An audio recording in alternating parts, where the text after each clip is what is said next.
Please take your seats. Our program will begin momentarily. Again, silence all communication devices. Our program is about to begin. Thank you.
Please welcome the CEO and Executive Director of the U.S. Conference of Mayors, Tom Cochran.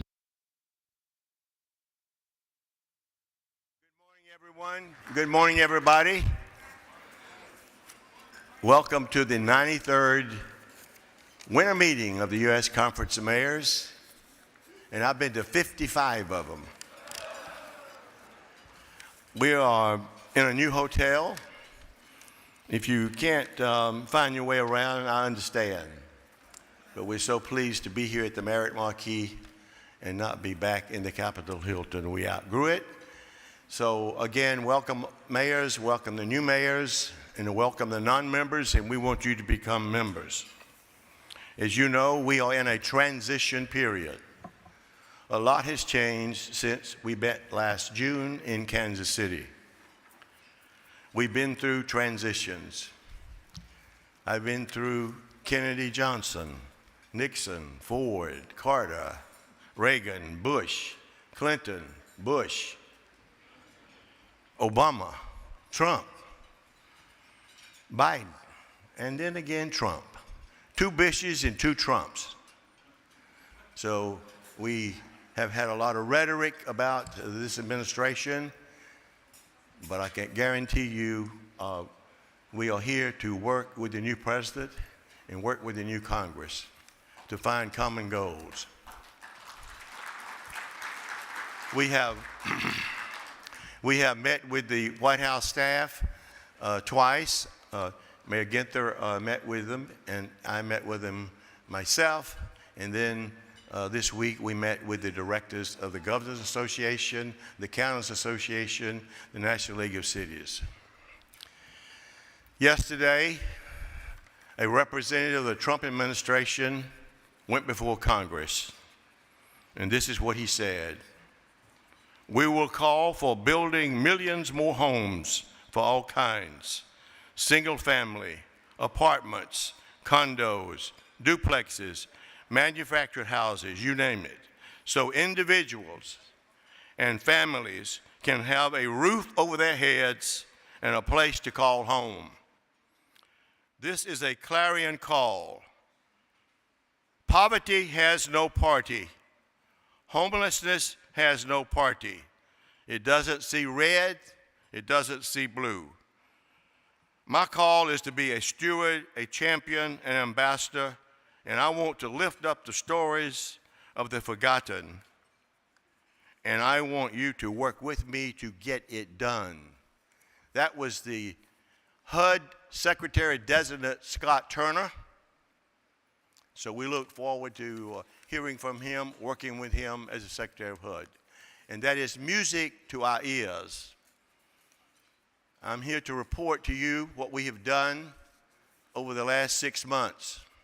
We used to give you a written report, but instead we do a film and we show you what we've done.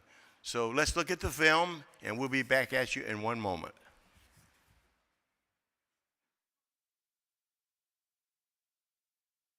My grandmother, who never finished the 9th grade, grew up in a holler outside of Beckley, West Virginia. In the Appalachian community, there was always an extra place set at the dinner table because you never knew who might come by. And certainly I learned that from my parents as well, who fostered children for the better part of 30 years. At one point or another, they counted up that 47 kids had come through our house growing up, not all at the same time. And they carried on that tradition of having an extra place set at the table. And that's what America's mayors and why this Agenda for America is so important.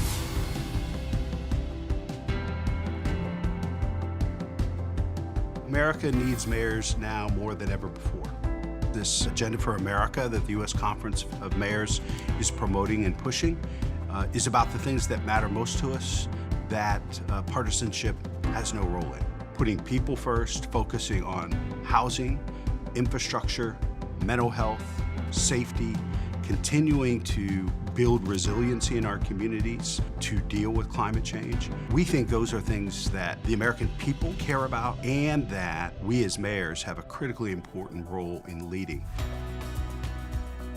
I've attended my first RNC and attended the DNC as well to push this Agenda for America. We've been walking the halls of Capitol Hill and taking meetings at the White House. We've also been to swing states because it's critically important that we keep these issues that matter so much to the American people front and center.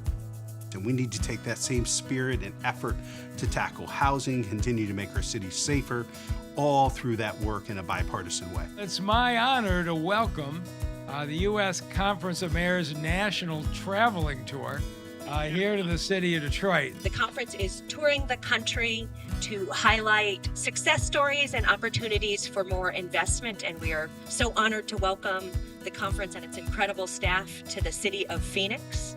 We are here now touring our great city of Philadelphia to explore some of the solutions that we've proffered in addressing issues associated with housing. Each year we have a president, and this year that is Mayor Ginther of Columbus. He has done such a terrific job of bringing us together, especially around this issue that he aptly described as the issue of our time, which is housing. And that's why we're here. That's why he's going to so many important cities across the United States. And our focus is very clear. There are many issues facing great American cities all over this country. Housing is not an issue, it is the issue. Regardless of where you go in America, housing is by far the #1 issue facing great American cities. A home is where we gather as a family, where we keep ourselves safe. But homes go beyond the fact that they're an individual unit, is that they're connected to a community. We know this issue is affecting everyone. The cost to rent or own a home is painfully high. It's not hard to put a human face on this. I meet with school administrators who are debating whether students should be able to park cars and sleep on campus. That is heartbreaking. We got to do better. In fact, many people are spending more than half of their income on rent. And we know what that means is that families are making decisions about how much food do I put on the table tonight? Do I go to that doctor visit or not? Can I get the car repaired? Because there's an old adage that says the rent eats first. And as a nation, we're falling short in response. Rising rents are a function of a failure to build affordable housing, as well as a historic lack of federal investment that spans 4 decades. You can't really have a city run. People can't afford to live there. Housing is foundational for individual financial well-being, for health and security, and for access to community.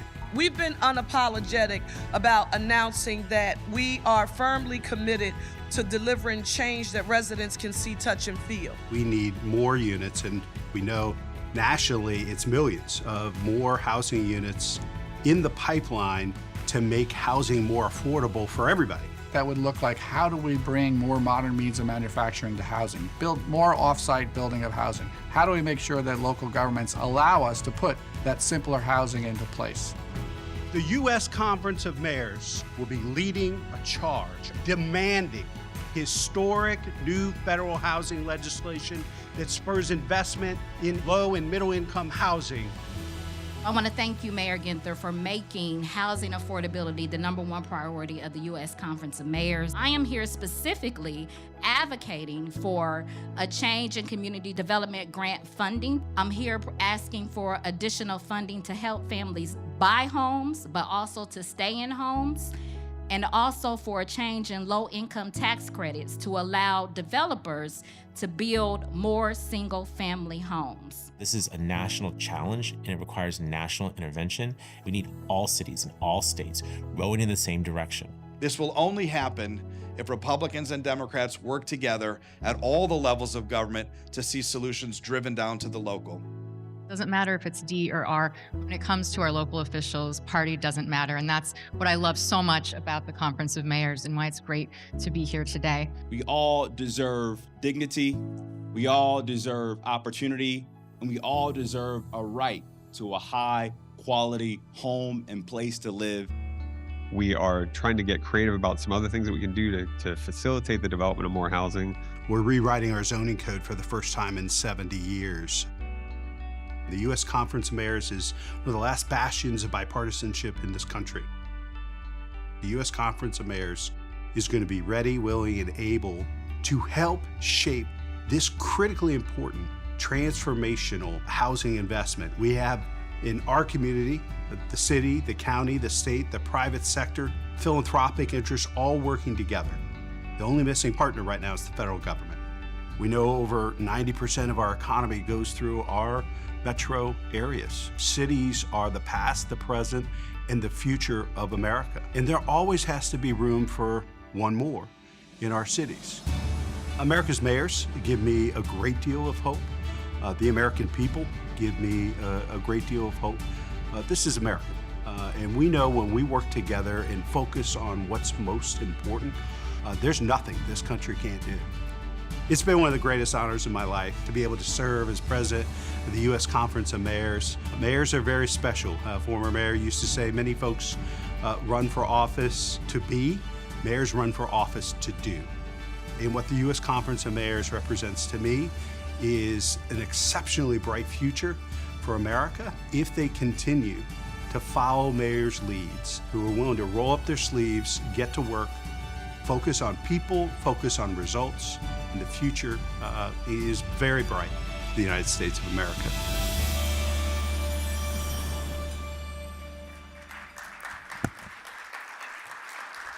Ladies and gentlemen, the President of the United States Conference of Mayors, Mayor Andrew J. Ginther of Columbus, Ohio.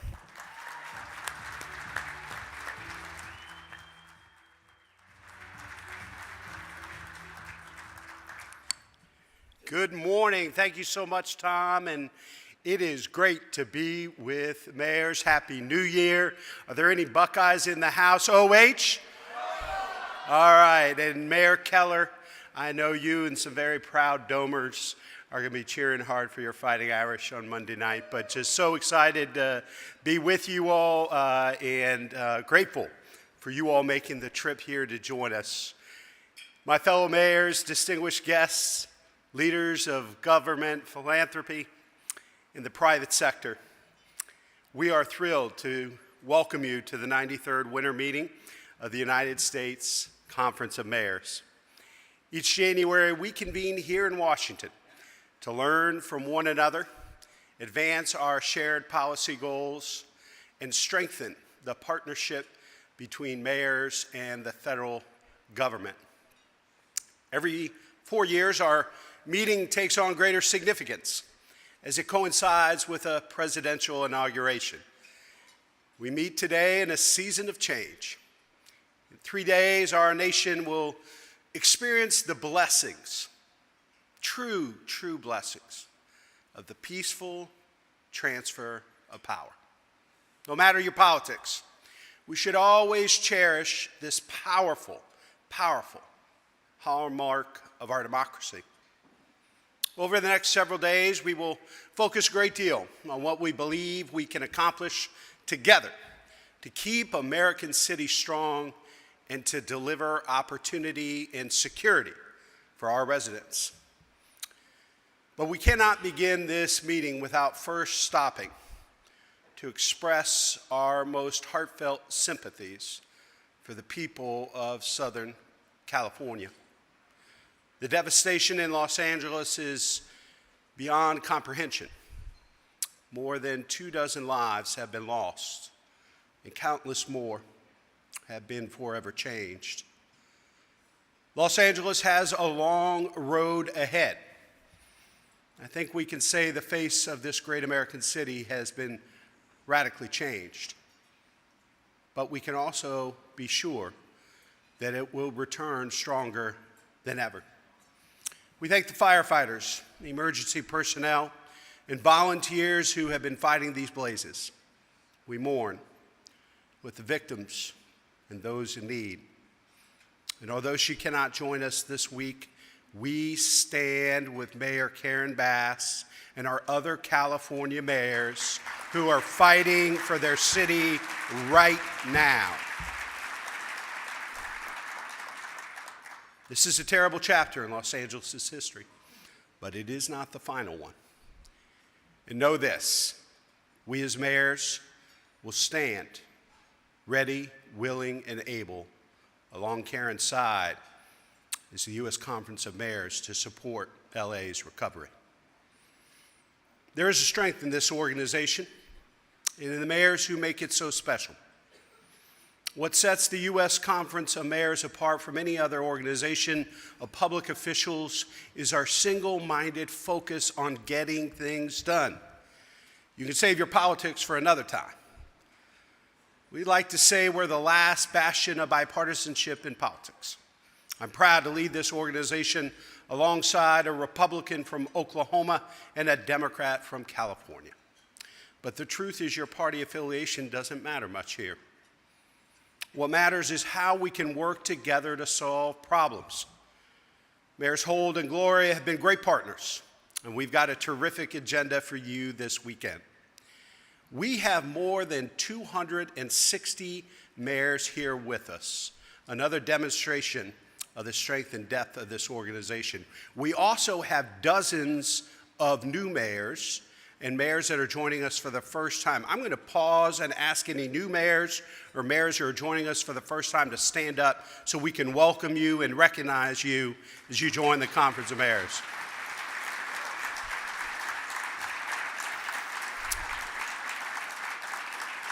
We're thrilled to have you, and we'll have a session at 9 a.m. and a special reception, I think one of the evenings tonight or tomorrow night, to welcome these new members and get them engaged. The beauty of this conference is we're always bringing new mayors, new leaders, new ideas into the fold, and the future of this conference is going to be built around these dynamic new leaders, so welcome.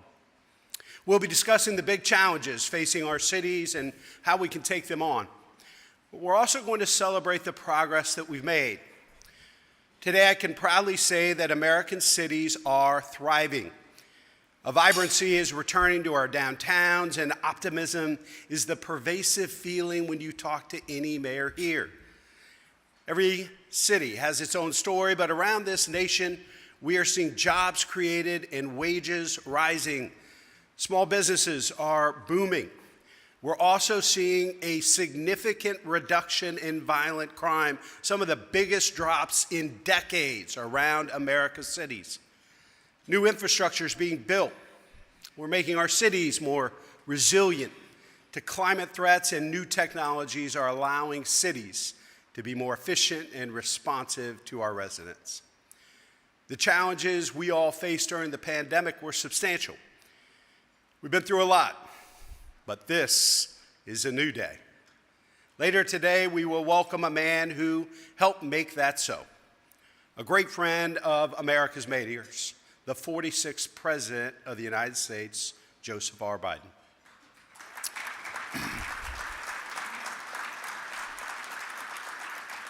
This incredible comeback story that all of us are proud to tell would not have been possible without the partnership we have enjoyed with the President and our mayors. It started with the American Rescue Plan that gave cities a chance to bounce back from an unprecedented shock to our system. Those investments kept people safe, saved jobs and businesses, and turbocharged our turnaround. The bipartisan infrastructure law, which this organization championed, is allowing American cities to not only build safe and modern transportation systems, but to leap ahead of the rest of the world. The Inflation Reduction Act took a historic swing at fighting climate change and making cities more resilient. The CHIPS and Science Act has created a renaissance of manufacturing in America and put the United States on the front foot in the global race for technological supremacy. And we can't forget the Safer Communities Act, the first bipartisan gun violence reduction act signed into law since the Clinton administration. All to say, not bad, Mr. President.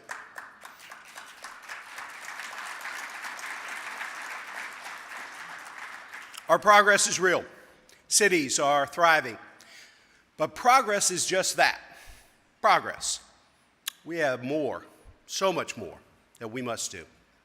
And in no area is that a greater priority for me, and when I'm talking to most of you as I've gone around the country, the big issue is housing. We must be honest that we have a housing crisis in this country, and it demands our full attention. It's hard to look at the tragic events in California and not be reminded that a house is more than a roof over your head. Homes have the extraordinary potential to help shape who we are. And I can speak from experience. As you saw in the video, I had an unusual childhood. My parents fostered for about 30 years, and at one point had counted up 47 kids coming in and out of our house, sometimes just for a night, and stuck around for 10 years. Not all at the same time. That would have been one heck of a house. So many kids came from a very different background or situation: financial insecurity, housing instability, neglect, abuse. I know what a home does for a family, what families do for neighborhoods, and what neighborhoods do for cities. Great neighborhoods are what make up great cities. That's why this issue is so important to me, both personally and professionally. It's like my grandmother said, a woman who never finished the 9th grade but was one of the wisest people I ever met. You should always have an extra place at the dinner table because you never know who will stop by. My parents instilled in me this same spirit and philosophy. It was an important philosophy in a home where so many kids took a seat at our dinner table at one time or another. It's an important philosophy for my city too, and yours as well. It's incumbent upon us to make sure there's always room for one more person, one more family, one more company, one more institution of higher education and training to help make our quality of life better, contribute to our workforce, to improve our educational offerings, and to add the vibrancy of our communities. These things make up the American dream. For me, that starts with making sure everyone has access to housing they can afford. We just completed a survey. Thank you for all those that completed the survey. 120 mayors across 43 states to gain a clearer perspective on the challenges we're facing. Partnering with the American Institute of Architects, the findings tell a striking story of the insufficiency of our housing stock and the immense costs the situation is placing on families and communities. At its core, this is a challenge of inadequate supply. We have a supply crisis, America, and it's one that's only getting worse. In the participating cities alone, the current housing deficit will increase by an additional 2 million units over the next 5 years, and we're already millions short. It's news to no one that this crisis is creating severe financial hardships for many of the people we work for and serve. The median rental price has increased 18%, and the median sale price has increased 21% just over the last 3 years. Think about this. Today, 42%, nearly half of America, spends more than 30% of their income on rent, mortgage payments, and other housing costs. And it's when households spend more than 30% of their income on housing that hard choices start to be made, cutting back and feeling financially squeezed in other areas of life. The cost to build housing increased 29% over the past 3 years as well. We know that we must build more housing. The benefit is obvious. Mayors estimate as much as $4 of additional economic activity is created for every $1 invested in housing. This is a great challenge, and it should be the calling of all policymakers from the local level to here in Washington. There's an exciting year ahead, and we've got work to do on some of the most important issues facing America. But if housing is my top priority at home, it's going to be my top priority as your president of the U.S. Conference of Mayors, because this is an issue facing communities all over the country. So we are demanding a Marshall Plan around housing. We need more than 200,000 units in Central Ohio over the next 10 years. We need millions in America. We need the federal government to step up and support what we're doing at the local level to make sure we build homes at every price point of all types all over America. 50% of the world lives in cities today, and in 25 years, that number will be over 70%. We need to start building and preparing for the future. And we know that the metro economies of the cities of Ohio and this nation drive our economy. And we need to continue to build and invest in those metro economies for the future. The greatest threat to America's economic future is inaction. This is a challenge that impacts every one of us. It knows no partisan label. We can and must work together to address it. Over the last several months, I have talked to so many of you about the need for a comprehensive solution to make housing more accessible and affordable. In every one of those conversations, you have told me we must make housing the top priority of the nation's mayors. And this is the priority we will continue to communicate to the incoming administration. There are other matters that demand our attention as well. And with each, I believe we can inspire bipartisan action with our partners on the federal level. As I noted, violent crime has decreased dramatically in cities across America because of the incredible work of our mayors working with our police chiefs, law enforcement, and community policing that's making a huge difference. There are still far too many victims of gun violence, particularly amongst our young people. Public safety is paramount, and we must do more to get illegal guns off the streets and increase the number of officers in our communities.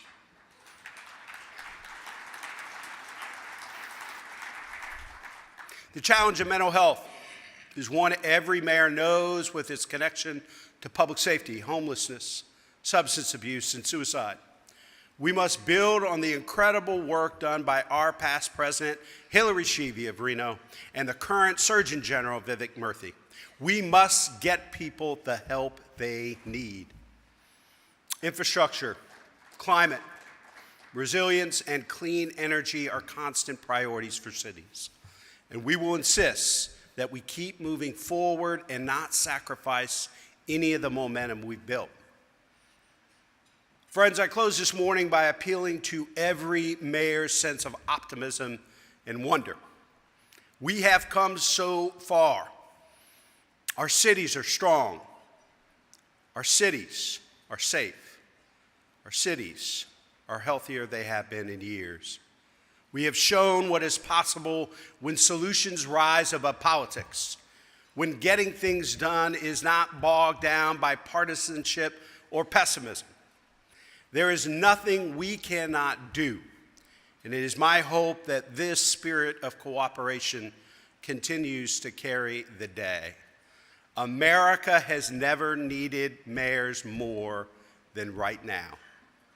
Let us honor and echo the spirit of my grandmother and make sure that every person knows there's a seat for them in our cities. Everyone here this weekend believes in the power of public service to do good. And for the next 3 days, in the next several years, America's mayors will set an example for a politics that is inspired by standing up for people and giving them a shot at a better life for them and their families. Mayors, it is so great to be with you. I want to thank you all and welcome to our winter meeting.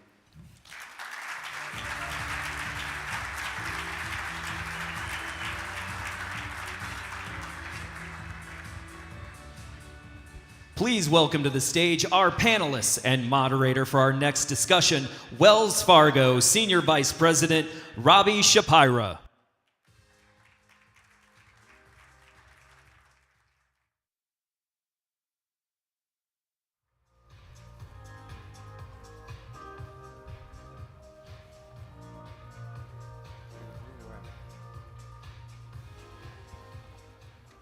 Good morning, everyone.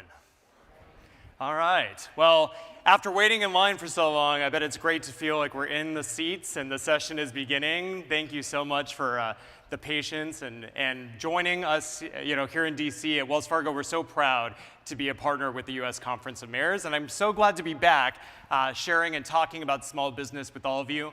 As shared, I'm Ravi Shapira, Senior Vice President, and I lead our diversity work for consumer, small, and business banking and how we serve diverse customers across the country with a special focus on entrepreneurship and small business. Hence why we're here for the panel today, Building a Healthy Ecosystem for Small Business, which frankly we could not do without Mayor Kautz. So I'm proud to welcome back Mayor Kautz, who past president of the U.S. Conference of Mayors and the chairperson of the Small Business and Entrepreneurship Task Force, and a leading voice here at the conference for more than 15 years in small business. A pleasure. Thank you for joining us again, Mayor Kautz. Thank you so much.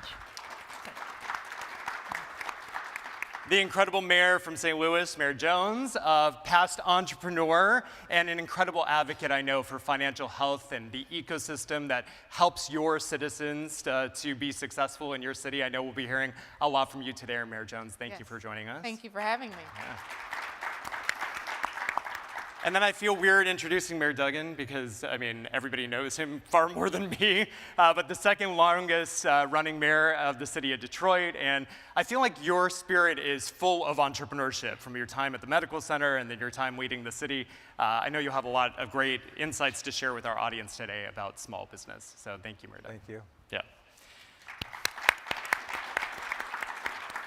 Well, I want to start off with something that Mayor Kautz and I have been talking about for several years, which is just mayors as conveners of people and what it means to help the small business ecosystem of your cities by moving government out of the way where you can and helping small businesses to succeed. But frankly, Mayor Kautz, you'll say it so much better than I. So tell us what's going on for your city and what you want the mayors in this room to know about supporting small business in theirs.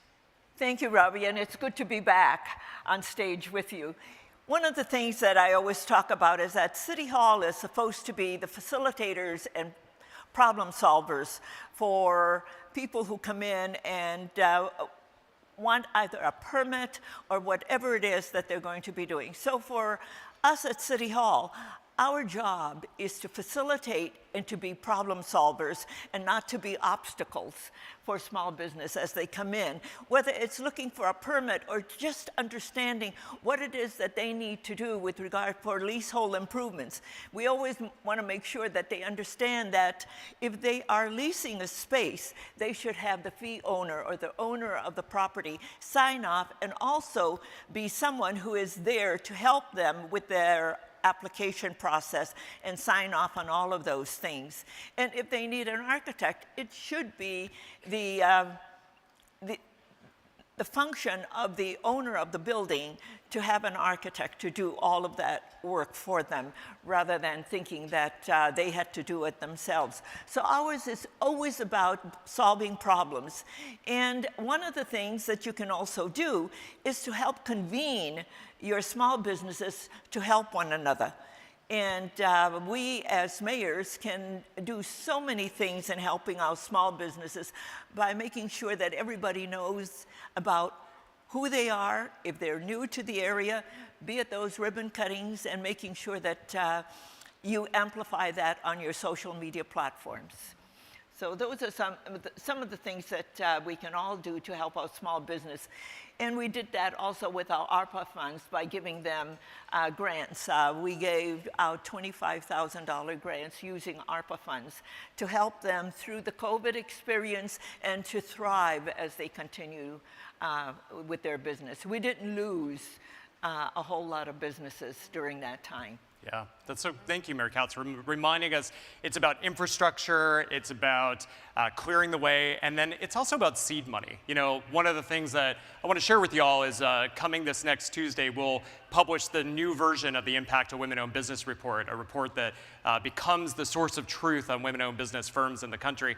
It makes real sense that I talk about it now with Mayor Kautz and Mayor Jones, both former entrepreneurs and now mayors of your city, that 39% of businesses across the United States are owned by women. That's 500,000 more than when we published the report last year.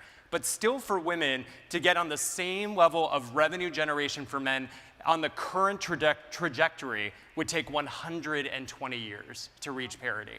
And so, as an example, for the women entrepreneurs in your cities, there's work to be done to help them to have the know-how, to have the infrastructure, and to have the funding to be successful. And Mayor Jones, you know this very personally as a former bar and restaurant owner, but also you were sharing with me earlier that you've created an empowerment center in your city. Would you care to share more about that? Yes, so we created what we call the Northside Economic Empowerment Center. We named it the Northside because it's located in North St. Louis, where primarily most of the population there is African American.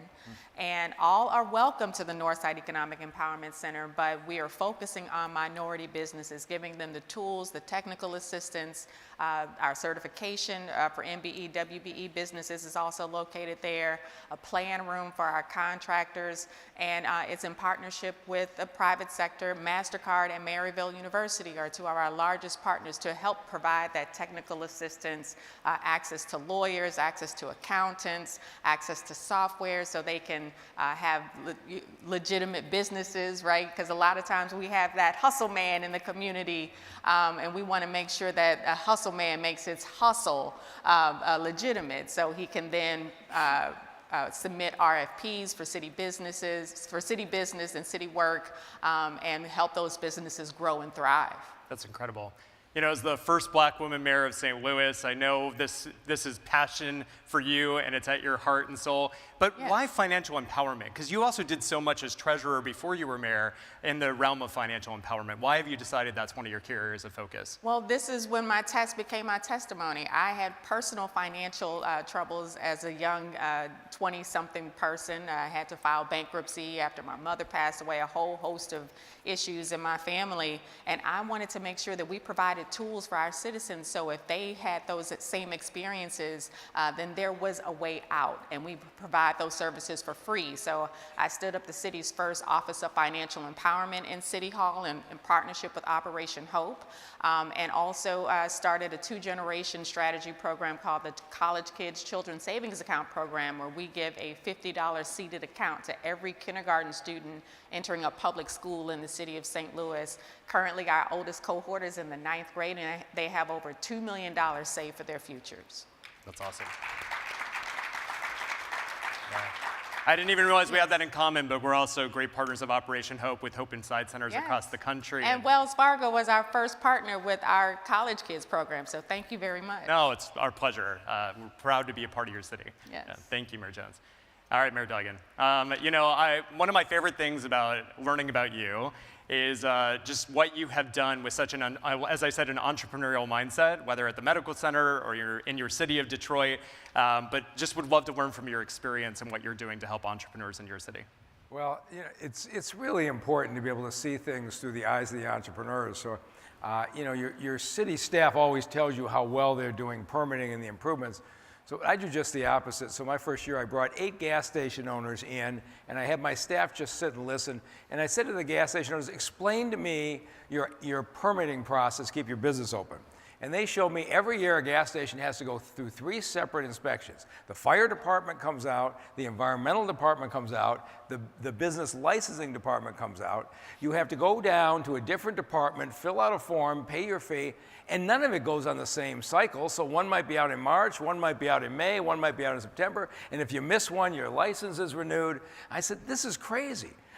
So we tore it apart, set up a system. You could go online. All the inspections are done at once.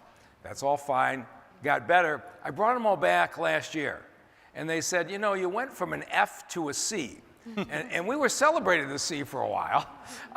But there are actually a couple of suburbs that have far more efficient systems.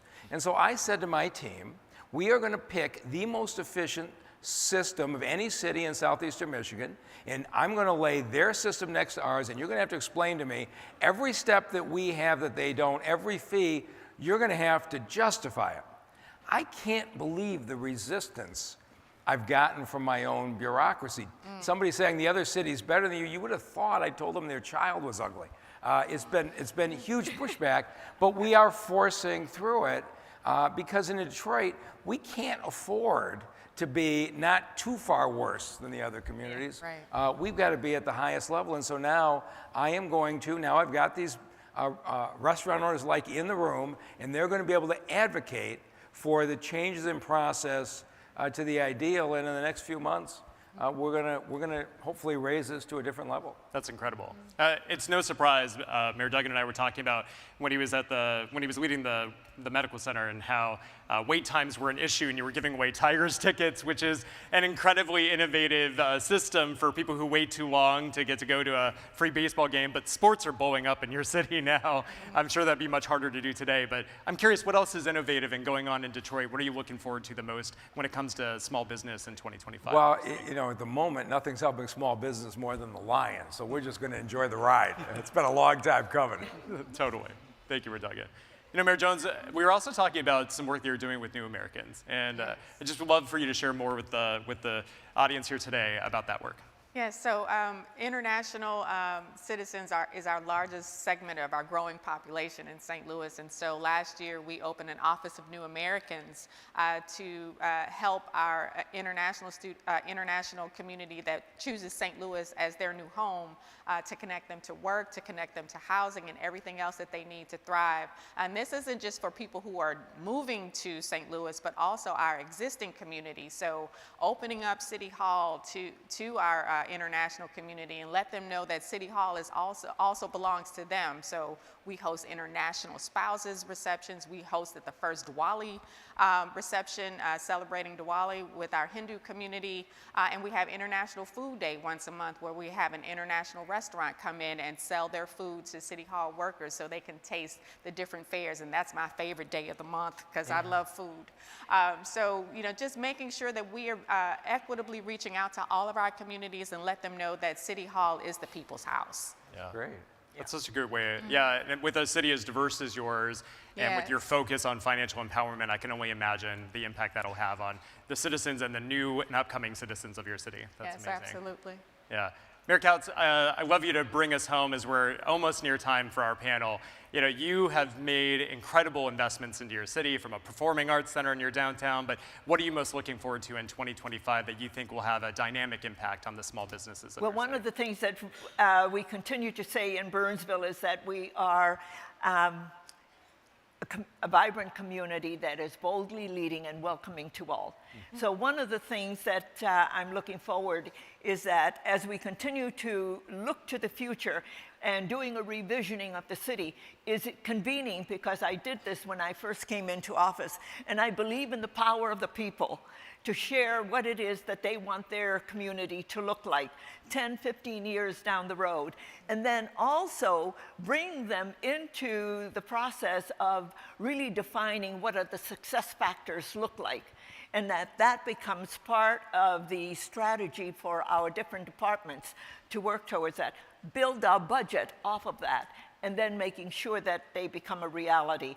And that has been a successful formula for us, because in Burnsville, we did this back in when I first got into office, and now you can really see, after serving 30 years as mayor of the city of Burnsville and got reelected this last time around. Thank you. You know, I have seen the power of the people when they speak, and when they own something, they show up at council meetings to support how much it's going to cost us to really make sure that those initiatives and that those goals are realized. And I love it when they show up and people who are in opposition of whatever, like the Performing Arts Center, they're the ones who say to their fellow citizens, where have you been all of this time? Why weren't you at the table? Everybody was given the opportunity to speak. So if you're not there, why are you here at the 11th hour? Yeah. And so it's wonderful, the power of the people. When they speak loudly, and they come to City Hall with their pocketbook saying yes. Yeah, what a great note to wrap on. You know, just a couple thoughts. My Wells Fargo colleagues and I are here. If you want a copy of the updated Impact of Women-Owned Business Report, pull us aside. We'll make sure your office gets it on Tuesday. We are going to talk even more tomorrow about CDFI, so looking forward to joining you for the rest of the conference, and please join me in thanking our incredible panelists. All right, thank you. All right, you made that really easy.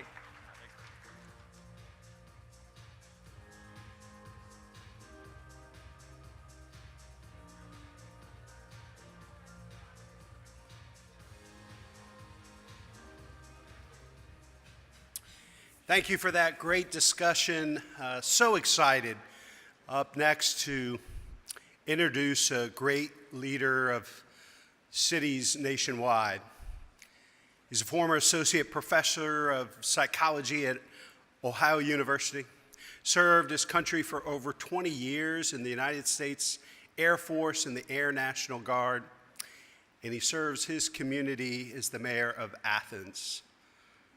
To add on to his exemplary service, he is the newly elected president of our partner organization, the National League of Cities. Steve is a great leader in our state. We're involved with the Ohio Mayors Alliance, which is a group of bipartisan mayors that represent the 30 largest cities in our state. He's a great visionary leader, and another boast that he and I can brag. This is the first time that two mayors from Ohio have led the U.S. Conference of Mayors and the National League of Cities at the same time. Please welcome our great friend and partner, Mayor Steve Patterson.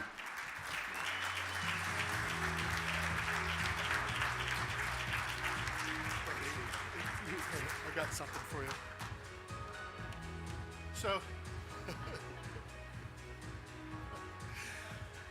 I just had to do that with your president, you know, knowing that it's chilly here in D.C. right now, and so you're being hugged by 19,500 cities, towns, and villages across the United States. Oh, this is amazing. Good morning, everybody. It's great being here with all of you.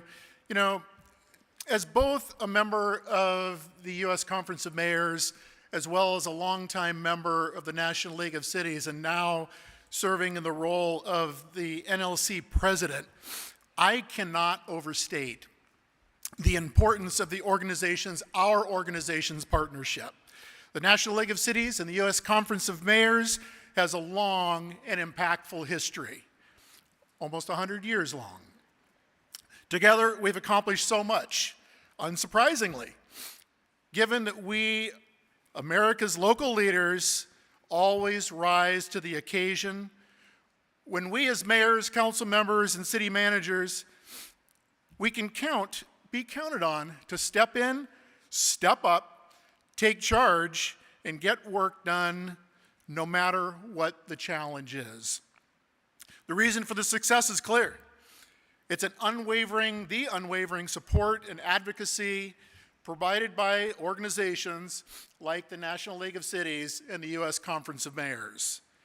Together, we have tirelessly worked with our efforts to deliver transformative resources directly to our communities. From championing the American Rescue Plan Act, the Bipartisan Infrastructure Law, the CHIPS Act, all that to ensure their passage.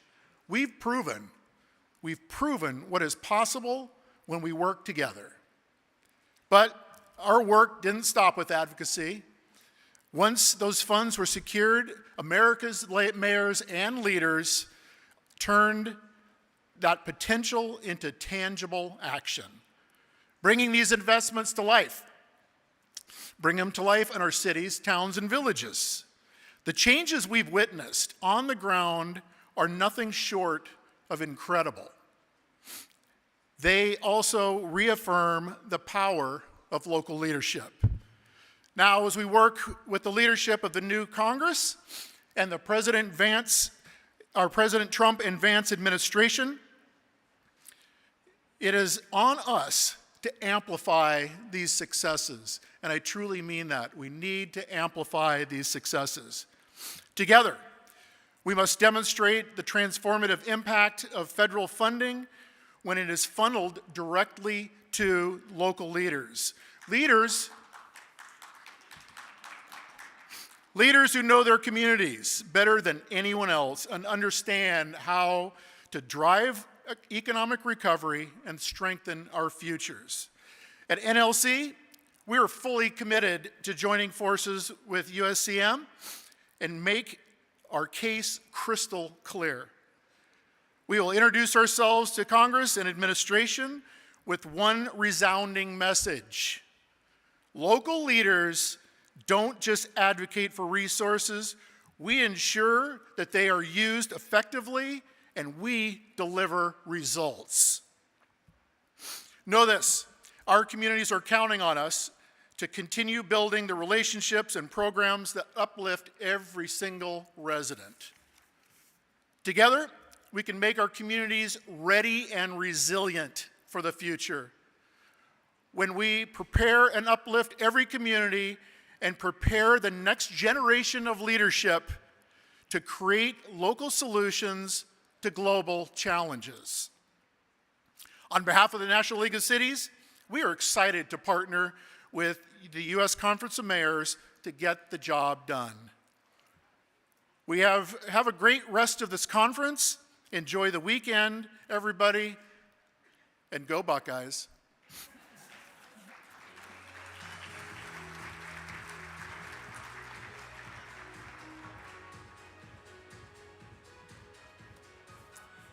Thank you, Mayor Patterson.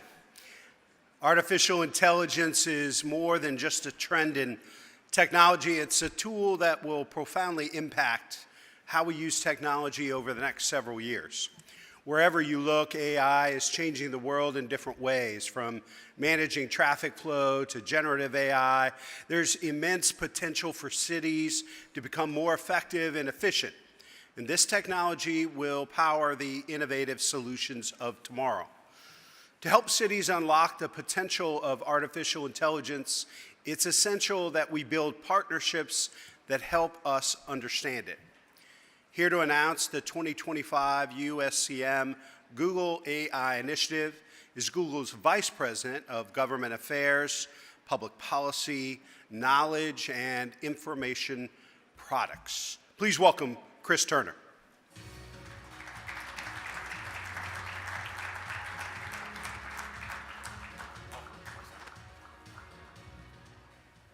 Hey, good morning, y'all. Pleased to welcome y'all to the winter meeting. Some of y'all might have seen me out at South by Southwest last year. And while I am still full of that delicious Texas barbecue, thank you, Mayor Watson, I'm also full of the good ideas, the things that we discussed to bring AI solutions to cities and communities across the country.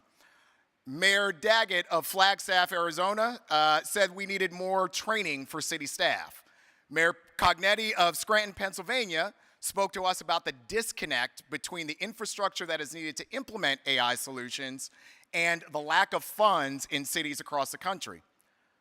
Mayor Watson of Austin spoke to us about the need to leverage AI training for workforce development.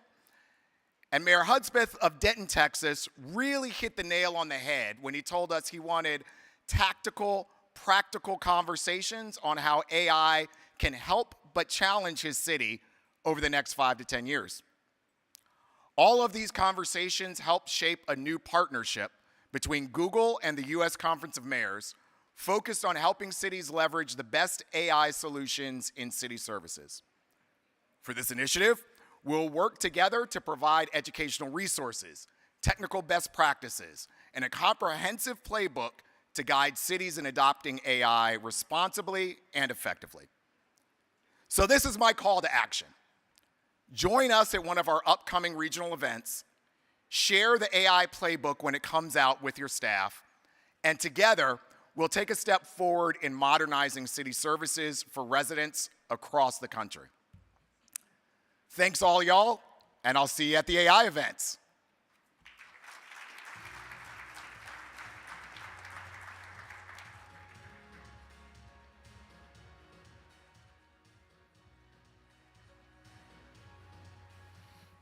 Thank you, Chris. Now we'll hear from the host for our annual meeting this June. Having myself had the honor of hosting all of you in Columbus, I know this is a major undertaking. So we thank our next speaker for her leadership within our organization and for what I know will be an exciting annual meeting. Check out this video and we'll hear from the great mayor of Tampa, Jane Castor, following. Good morning, this is Tampa Mayor Jane Castor, and we are so excited to host this summer's U.S. Conference of Mayors annual meeting and to welcome each and every one of you to our amazing city. The moment you arrive in Tampa, you'll feel and see that this is a city on the rise. If it's been a while since you visited Tampa or this is your first time, things have changed. Our skyline has expanded along with our population. As mayors, it's our job to get things done. And that's what people expect. In Tampa, we've invested in infrastructure and continue to make our city one of the best places in the nation to make a home, start a business, or just to visit. We've been building entire neighborhoods with thousands of residential units and commercial space for small businesses. And we're addressing the challenges that come along with growth: transportation, housing, and jobs. I hope that this annual meeting will give all of us the opportunity to learn from each other about how to tackle these tough issues, but also to enjoy ourselves, because Tampa is a lot of fun to visit. When you step off your flight at Tampa International, you'll understand why it's one of the top-ranked airports in the world for customer satisfaction. Don't forget to take a selfie with Phoebe the Flamingo, located in the center of our main terminal. This year's annual meeting is being held at one of our newest hotels, the JW Marriott, located in Water Street, the world's first LEED certified neighborhood. The JW is close to attractions like our iconic Riverwalk, which can take you to cultural institutions like the Tampa Museum of Art and the Straz Center for the Performing Arts. You can also explore our riverfront attractions via our pirate water taxis, which dock across the street from the conference. Our free streetcar stops across the street from the hotel, with service to the historic Ybor City, not Ybor, founded by immigrants and cigar makers who came to Tampa to experience the American dream. Today, Ybor City is home to entertainment, restaurants, and cigar shops. Just don't stay out too late because you have class tomorrow morning. As you will find, Tampa is a very diverse city, and that's something that we celebrate every day. We're proud to have received a perfect, actually more than 100, HRC score in this year's Municipal Equality Index. We're a city that welcomes everyone, even pirates. So pack your short sleeve shirts and sunscreen, and we look forward to seeing you this June in Tampa at the USCM annual meeting.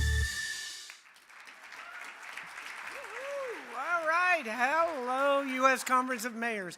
It is so exciting for me to be here with all of my friends. I feel like we're here with a family, and it's just great to be here in Washington. One of the things that I can guarantee you about our summer meeting is that you won't go outside and see any of that white stuff. It is going to be warm in our city. But one of the best things I feel about belonging to the U.S. Conference of Mayors is not only getting to know other mayors, but having the opportunity to visit your cities. I have always said that my best original ideas come from other people, but we get to have the opportunity to see how other mayors are solving problems, to see what's worked in other cities, and then also, quite frankly, see some of the things that haven't worked. Because it's just so valuable learning from other mayors and cities. It's such an important part of the job that we have been elected to do. So as you just saw in the video, we can't wait to host you in Tampa. And I hope you take something away from your visit this June, whether it's just an idea, inspiration, solution that you can take back to your city and name it your original idea. But at our annual meetings, they're not all work. There's a lot of fun involved. And if there's one thing about Tampa, we are big fun. We know how to have a good time. So we can't wait to show all of our mayors at USCM and the sponsors what makes our city so special. The arts, great culinary scene, breweries, cigar factories, we are the cigar capital of the nation, and so much more. We're so proud of our Riverwalk that you just saw, our historic neighborhoods, and our diversity. Matter of fact, this weekend starts our Gasparilla festivities, where the pirates take over our city for about a month. So we're going to be celebrating all of these things and so much more that make Tampa a unique place, a unique community. So we will be celebrating during these 3 nights of the conference, be having fun, learning during the day, but we are going to have a great, great time during the evening. So please join us this June in Tampa for the 2025 annual meeting of the U.S. Conference of Mayors. And many of you know, I was a police officer for 31 years, so I have implemented a couple of different security checks at the airport. The first one being when you arrive at the greatest airport in the nation. When you arrive, TSA is going to rifle through your luggage to ensure that you have only brought shorts and t-shirts and flip-flops, because it is just a little warm in our city. So we're going to lower that dress code so we can have fun. And then secondly, on your way out, TSA is going to do a brand new, actually, credit check to ensure that you have maxed out all of your credit cards in the city of Tampa.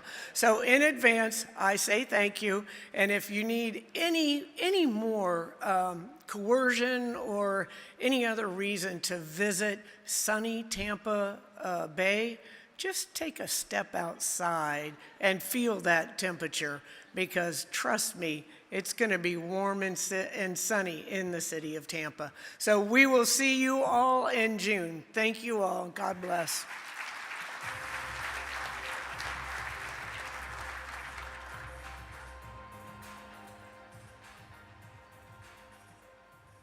Jane, thank you so much for stepping up and continuing to lead and serve with our conference. We can't wait to join you in Tampa in June. Mayors understand playing baseball teaches many life skills, which promote physical and social well-being, especially for young people. Baseball, through Mayor's Play Ball program, has given mayors a unique opportunity to engage and empower youth in cities. Now, let's hear about Play Ball fun for cities. I'm pleased to welcome U.S. Conference of Mayors past president, my friend, Doug Palmer.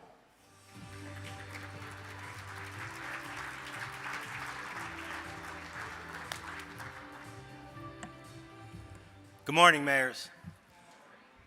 Youth baseball has been a powerful way to engage children in the United States, and not just through the sport itself, but also by fostering connections, teaching life skills, and building community.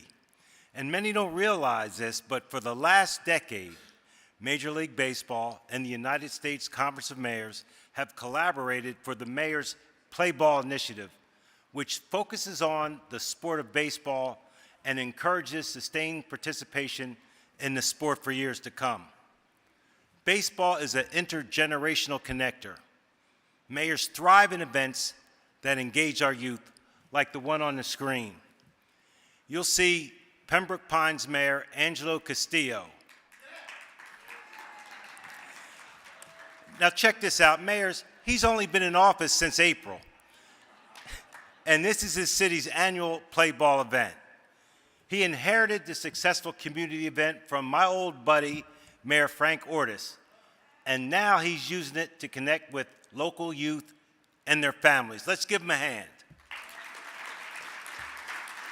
And what a great event. The Mayor's Play Ball program's purpose is to reach kids who don't normally play baseball or softball and strengthen the connection with those who are currently involved in the game. Two key asks. First, host an event in your city. And second, join us in an annual social media activation we do to tip our caps to the national pastime. National Play Ball Weekend is June 13th to the 15th, and this is when all 30 MLB clubs, the 120 minor league affiliate teams, work with Play Ball cities and various youth partners to activate their own fun play ball events. This special event is growing each year, and the mayor's events held this weekend give cities a great opportunity to work with local teams to introduce and engage young people with the sport nationwide. Play ball events are held in municipal parks, outside City Hall, really anywhere a simple game of sandlot baseball and agility drills can be held safely. We make this an easy lift for you to partner with your local parks and recreation programs, Boys and Girls Clubs, Girl Scout troops, and local Little Leagues to drive participation, and we also have special incentive items to enhance your local activation. For all the new mayors, we hope you will fill out a postcard, come to the Play Ball booth this afternoon, and you got to check out our special guests, the Racing Presidents from the Washington Nationals. Come by and take a presidential selfie. I encourage all of you to connect with Tom McClyman, Jocelyn, and Jarrett, who with me make up your play ball team. So mayors, let's play ball. Thank you.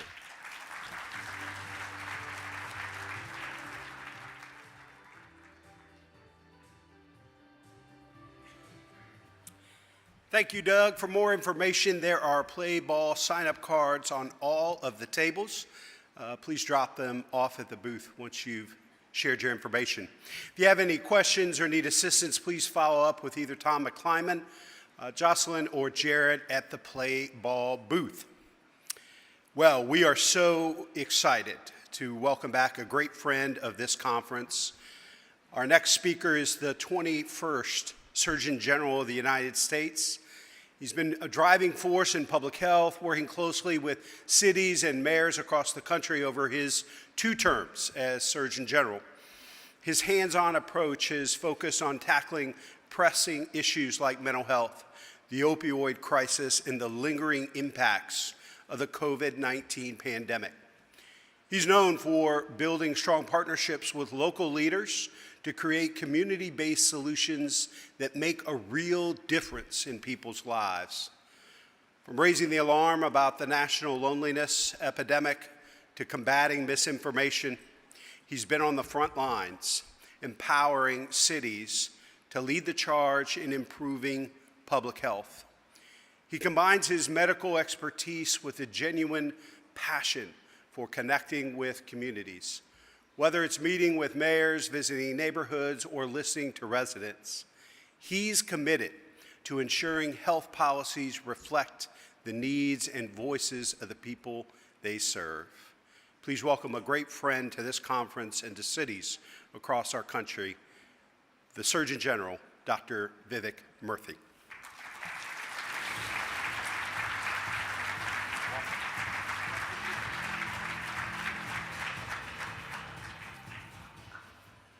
Well, thank you so much, Mayor Ginther. How's everyone doing today? It is wonderful to see all of you. You know, I'll tell you, this is my final event and my final speech as Surgeon General of the United States. And to be able to share this moment with you, my friends, my collaborators, my partners, I can't tell you just how much that means to me. I've been doing a lot of reflecting lately on my last 2 terms. You know, you come to these jobs in public service thinking that you'll change other people's lives, and then you realize that they are changing yours. The thousands of people that I've met in small towns and big cities across our nation, I will remember them. They were generous and kind to me. I remember the mothers and fathers who opened up to me about their children's struggles with depression and anxiety. I remember sitting at tables with college students in Washington and Texas and North Carolina who confided in me that they struggle with loneliness and a sense that they don't matter in a world of constant comparison. I remember traveling to Uvalde, Texas, after the mass shooting at Robb Elementary School and comforting families who were experiencing the unthinkable pain of losing a child. These moments, and so many like them, are etched into my memory. They're seared into my heart. They directly shaped the issues that I took on as Surgeon General, and they inspired me to widen the lens through which our country sees health, making the case that not only our physical health matters, but also our mental health, our social health, and our spiritual health are all vital to our well-being. The first time I spoke at this conference as Surgeon General, I was fresh in the job, and I was newly married. You know, they always say, don't do too many big changes in your life in 1 year. Well, I started a new job, moved to a new city, got married, bought a house. It was a lot of change. But today, I have 2 children who are 8 and nearly 7, and they have changed my perspective on what really matters in life. And that's what I want to talk to you about today. You see, when my wife Alice and I first realized that we were going to be parents, I was absolutely thrilled. Until the reality set in and I started to think about how we needed a bigger house, and I had no idea how to swaddle a child or change a diaper. But the worry that was most on my mind as I watched headline after headline reflect the anger and violence and polarization in our country was, what kind of world are we bringing our child into? And how can we make it kinder, safer, and more hospitable? The truth is, there's a lot of worry and unhappiness in our country right now. And not all of it is explained by the economic challenges that we have or the negative headlines that are inundating us. The central question that I have grappled with during my 2 terms as Surgeon General has been, what is the deeper root cause of the unhappiness that I encounter so often? And after years of study and conversations and reflection, after many, many sessions with experts across disciplines trying to understand what data and life experience tell us, I have come to see that there are 3 essential elements that fuel our fulfillment and well-being that have been missing in many people's lives: relationships, service, and purpose.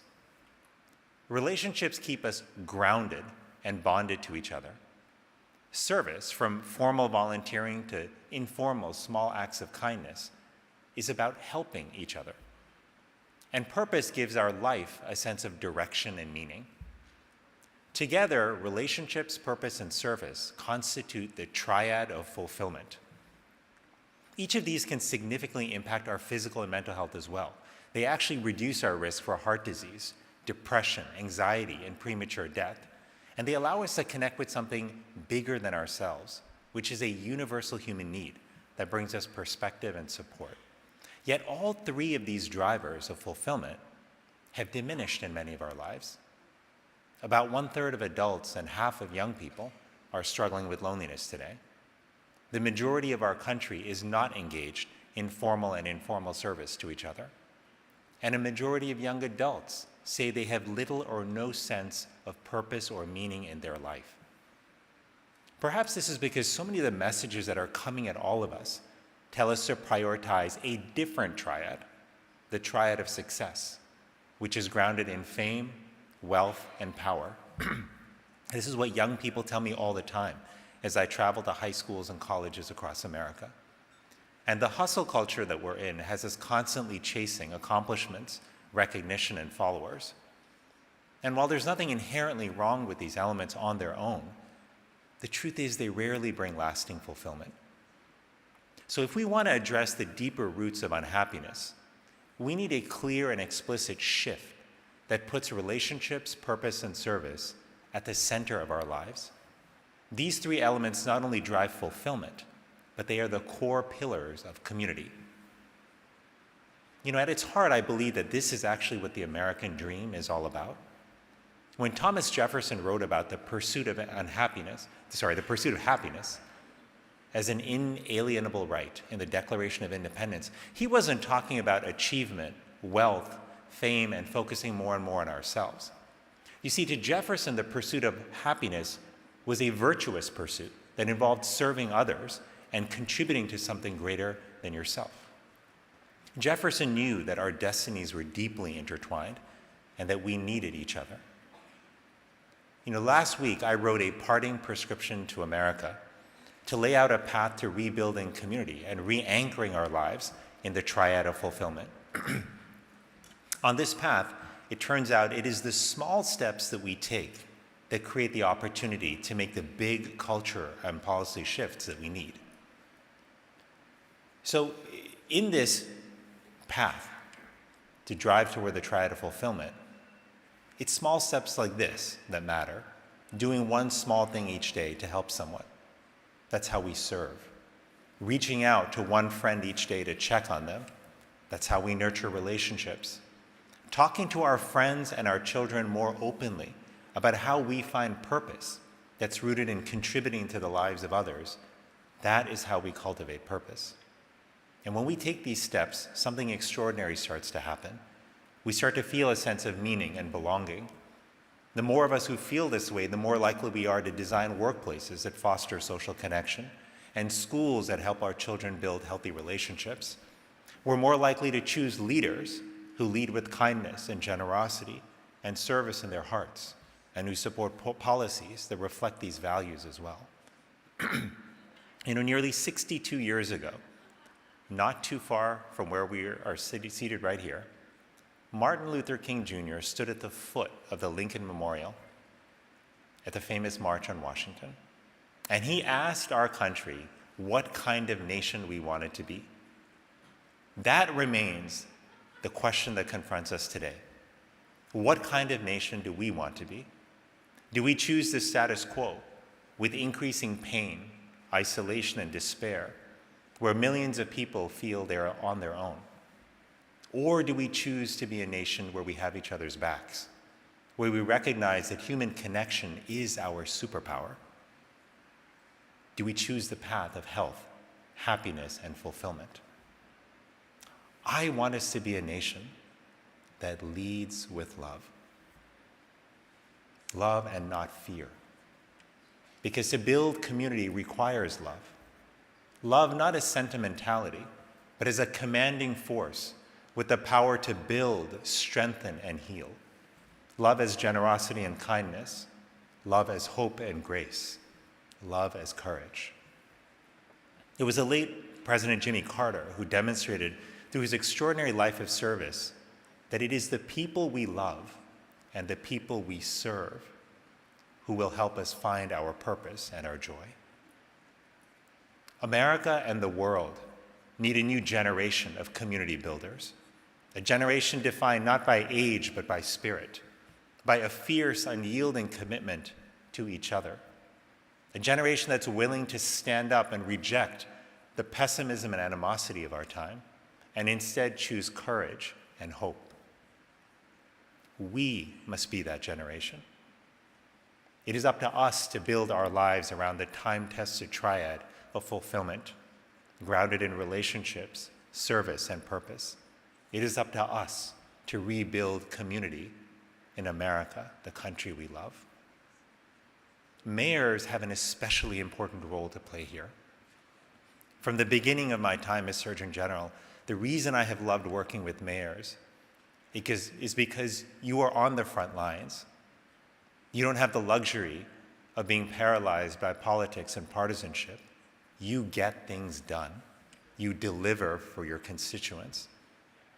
And my ask of you today is to make community the goal and the lens through which you look at your strategic plans for health, for housing, for education, for economic development, for transportation, and for safety. How can your policies in these areas bring people together to help each other and to get to know each other? How can they help people find common purpose? I know this isn't always easy, but at a time when so many people are feeling divided and despondent, your work to build community could be the most important work that you do to strengthen our nation. Whenever I start to lose sight of this, I think about the patients that I cared for in their final days as they were reflecting on what made for a fulfilling life. It was never the size of their bank accounts, the number of their followers, or their list of accomplishments. What they always talked about in those final moments of life were people, the people they loved, the people they served, the people whose lives they touched. In the end, when only the most meaningful strands of life remain, this is what matters. On a personal note, I want to say that it has been the great honor of my life to serve as your Surgeon General. When I was sworn in for my first term, I said there were few places in the world where the grandson of a poor farmer from India could be asked by the president to look out for the health of the nation. That is the power and the promise of America, and I will always be grateful for it. It is up to us to ensure that the doors of opportunity and the pathway to the American dream are open to everyone, and that the flame of hope and possibility that has always defined America shines brightly throughout the world. Thank you for your friendship. Thank you for inspiring me with your commitment to public service. Thank you for showing me what it looks like to put people first and to serve your community. The country needs you, the mayors of America, more than ever. And our work together to build a more compassionate, hopeful, and fulfilled nation will continue. I hope that we will never forget that it is good people with hearts full of love who have the power to change the world. Thank you.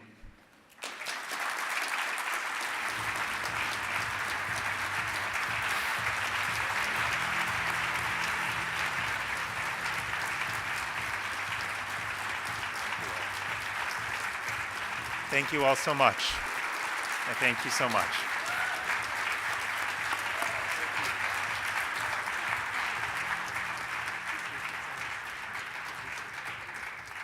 Give it up for Dr. Murthy.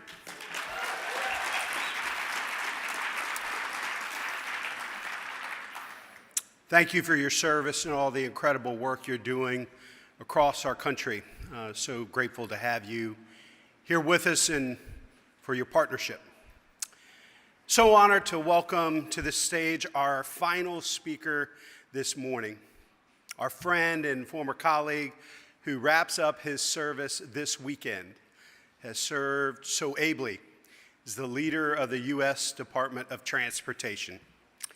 He has done so much to advance safety, jobs, equity, climate, and innovation, among other priorities. Mayors work closely with him as he helped lead efforts to pass and implement the 2021 bipartisan infrastructure law. Our conference was led by past President Nan Whaley and our Vice President David Holt to help pass this landmark legislative achievement. Billions of dollars have been invested in critical improvements to modernize and maintain America's transportation infrastructure. During his service, he reminded everyone that mayors are doers, drawing upon his own experience as the mayor of South Bend, Indiana, where he served for 2 terms. He was then a leader within this conference, and now he leaves a legacy of exceptional leadership here at the federal level. I know some of you still call him Mayor Pete, and even though he's done an incredible job at the federal level, we know that the title of mayor is very significant to him. But we are going to welcome Secretary Pete Buttigieg this morning to celebrate his service. Secretary.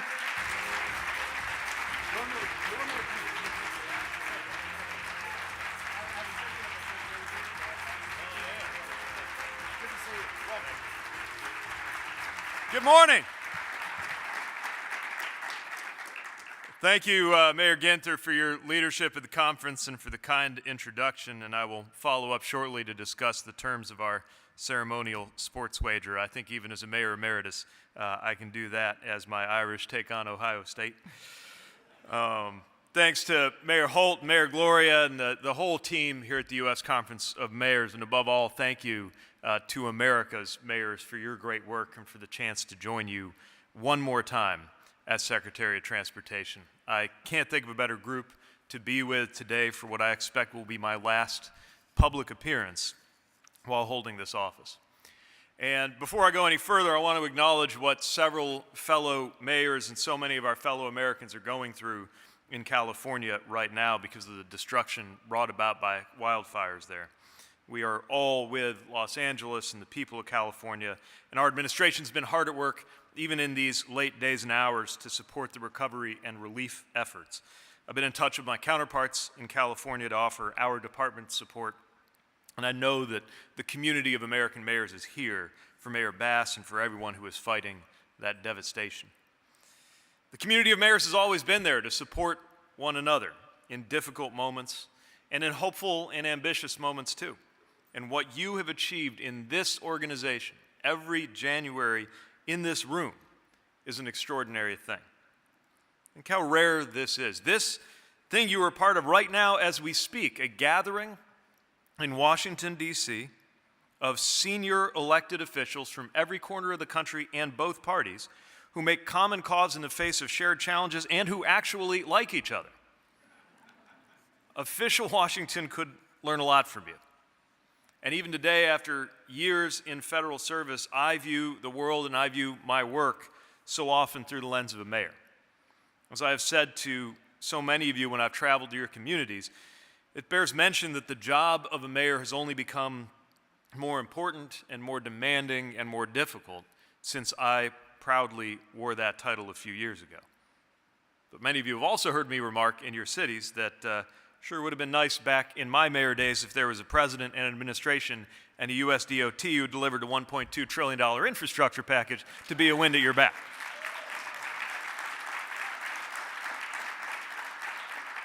But I didn't come here to say you're welcome. More than anything, I came here to say thank you, because it is the Conference of the Mayors as a whole and so many of you individually who are such a force in shaping and passing that infrastructure law that we're all so proud of.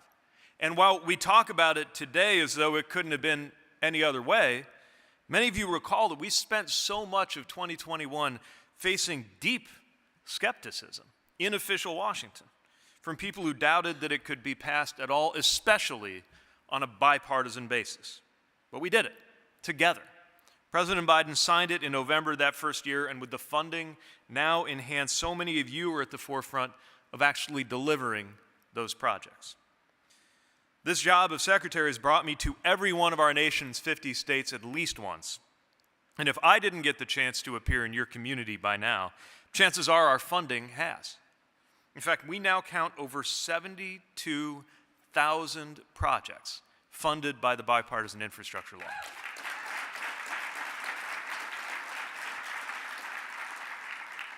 Over 20,000 of which are now complete, at least as far as the federal role is concerned. The proportions of the work are so extraordinary that it's, even for me, hard to get my head around. I reflected one way of thinking about it is if I were to visit 3 of our projects every day for the rest of my life, I still would not live long enough to see them all. There's a few more ways to illustrate this by the numbers.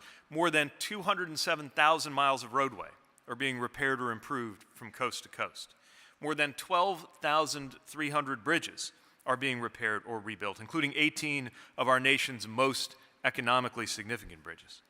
More than 1,500 airports are modernizing their terminals, expanding operations, or improving their runways.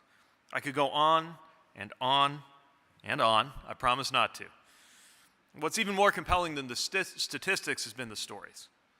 I've talked to students who will have a safe way to get to school instead of walking under a bridge on a road with no sidewalk as trucks go by on that same road. I've talked to commuters who will have many minutes a day and therefore many dozens of hours a year of their lives back because of better, faster routes to work.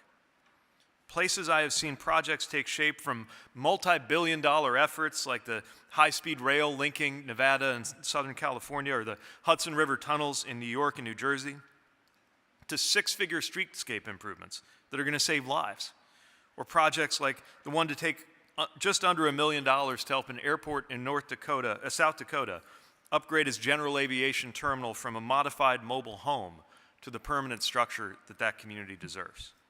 We are proud and we are excited, not just about the value that the projects bring when they are complete, but the value being created in the process of completing them. I remember taking office after some lean and hungry years in South Bend, Indiana, when the per capita income of my city was in the neighborhood of $18,000 per year, with so many more workers than jobs, so many more houses than residents. At the time, the building trades in particular were being told to basically pack up and give up. And we were being told our whole community might not have a future at all.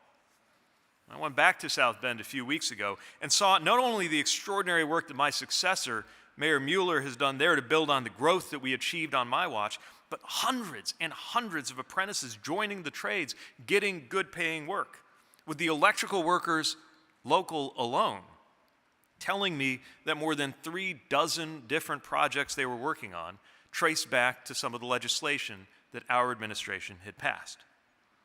And I could tell a similar story about the community I now call home, Traverse City, Michigan. I'm not involved in local government there, except as a voter. But I look around and see the same pattern of federal transportation funding benefiting our community.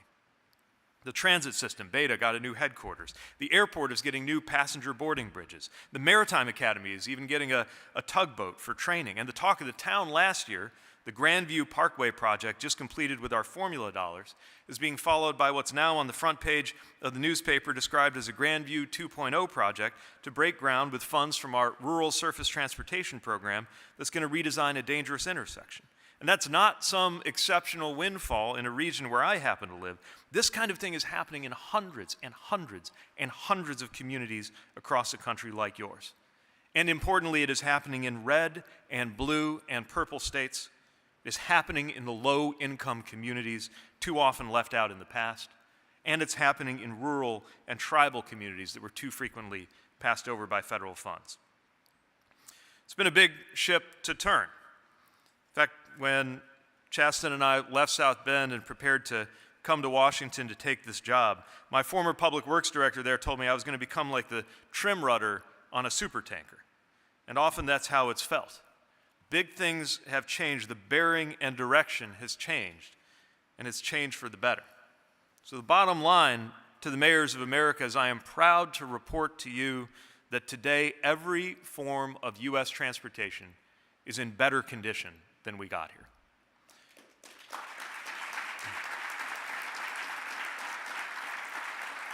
Now, of course, when we got here, things were in terrible crisis.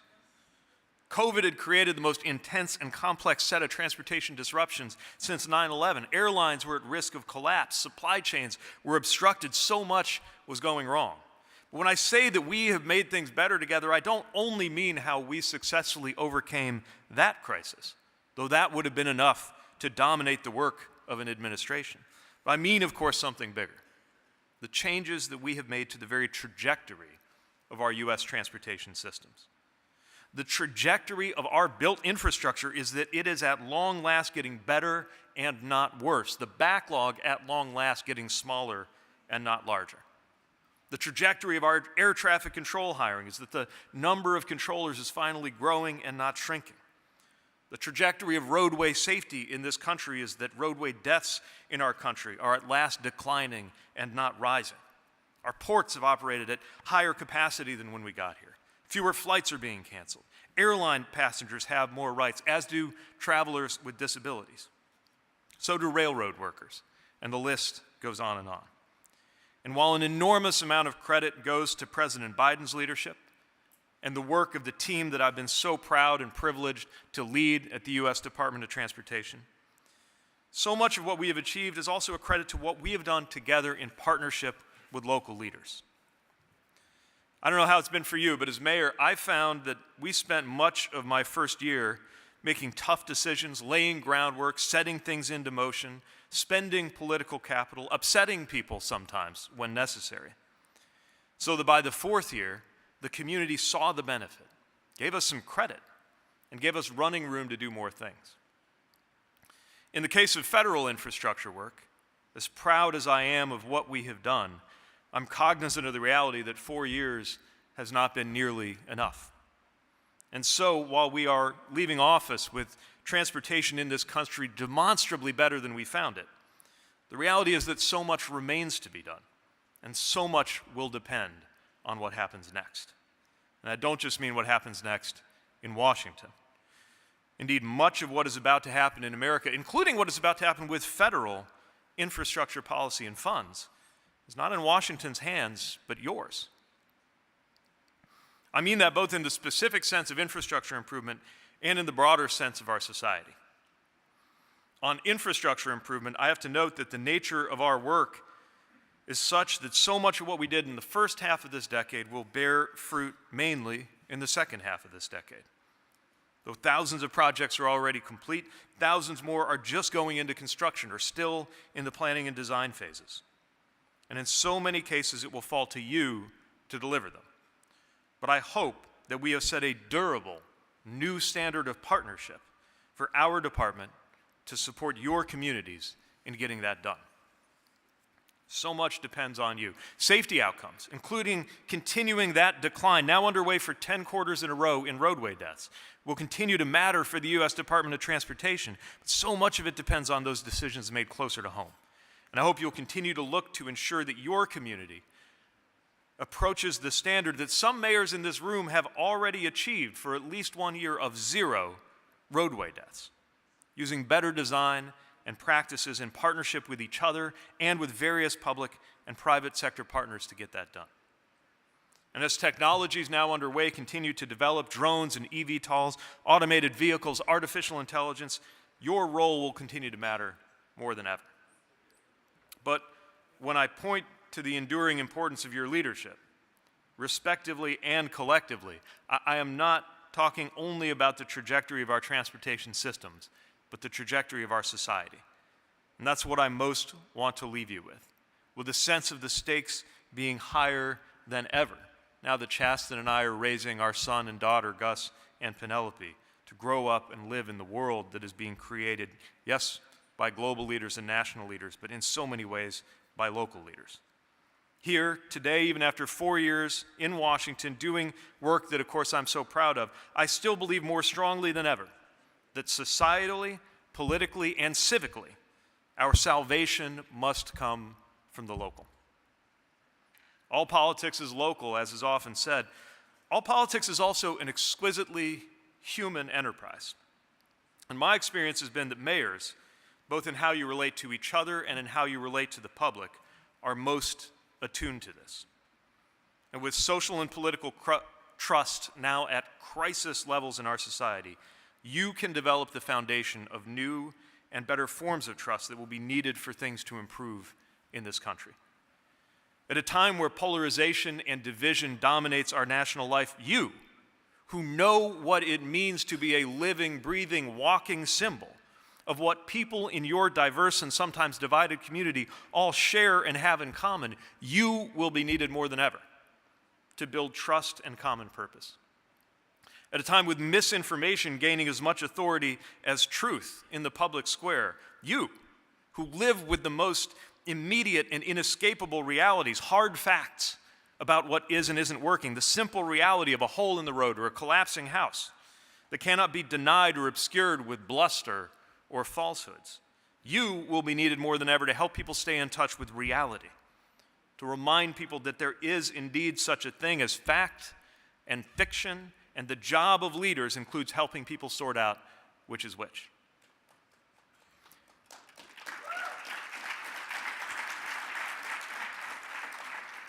And at a time when digital communication is leaving us, paradoxically, often less connected amid all those connections and less informed amid all of that information. Less connected and less informed than before. You, who cut your teeth in community meetings, so many community meetings that we come to exchange war stories about here, who live in the same city and sometimes in the same neighborhoods as bitter political rivals. You who get more done on the sidelines of a chicken dinner or while being accosted at the grocery store than anybody could get done from behind a keyboard on Facebook or X. You will be needed more than ever to bring the people you serve and lead back offline, back into those offline spaces, those neighborhood meetings and church coffees and civic and political and social processes offline in the same room, where we are all better humans and better citizens. So the bottom line is this: the community of American mayors is about to matter more than ever in these coming years. And as for me, I will be there to support you any way I can. I haven't decided what shape that will take, but I do know the things I care about: the trajectory of our infrastructure, the responsiveness of our democracy, the makeup of our economy, the future of our cities. This will be at stake in so many ways in the years ahead, in my work and certainly in yours. And I hope you will call on me anytime that I can be of help. So I want to thank you one more time, mayors, for all that we've done together. And since you don't hear it enough in the council chamber or in the grocery store, let me say with all sincerity, keep up the great work. Thanks very much.